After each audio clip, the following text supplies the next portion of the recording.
Happening now, a small box in downtown Lincoln bringing a glimpse of solitary confinement. One man is telling his own story and advocating for prison reform in Nebraska. It shouldn't be just locking them up and leaving them for months, years. It should be locked down, resolve, talk, check in, resolve the situation, come back to the yard.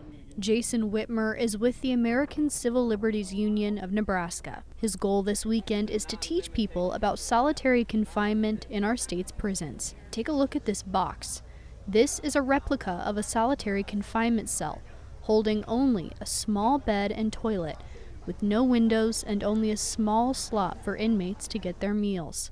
But Whitmer says these tiny rooms can cause a world of problems. Overwhelmingly, it does nothing but harm. So all this ties together of how we're dealing with the system and people, and not dealing with people as people, but dealing with them as just captives. One of the people who stopped by the display calling it an eye-opening experience. I just think it's awful. I think the way people are treated in prisons are awful. It's inhumane. You wouldn't put a dog in that.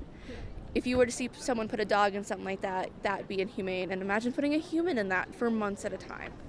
Whitmer was in Nebraska's prison systems both as a youth and an adult, experiencing solitary confinement firsthand. The smallest thing oftentimes could lead to lock up into a solitary confinement cell, into restrictive housing is what we call it here.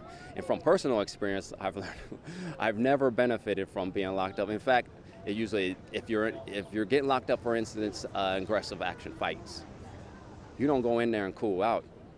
You tend to go in there, you get isolated, and you're angrier. You're angry at whoever you had a problem with. You're angry at the system. You're angry at everything, but you're not. You get so angry, and that you're not dealing with the issues that you need to deal with. Whitmer says it can take a long-term toll on your mental health, especially after extended stays in solitary confinement. And he knows some people who have spent years at a time alone in prison, which is why he's fighting for reform. He hopes by educating people, changes can be made in Nebraska's prison systems.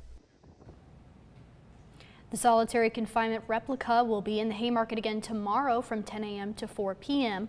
Whitmer encourages people to share their thoughts if they come by.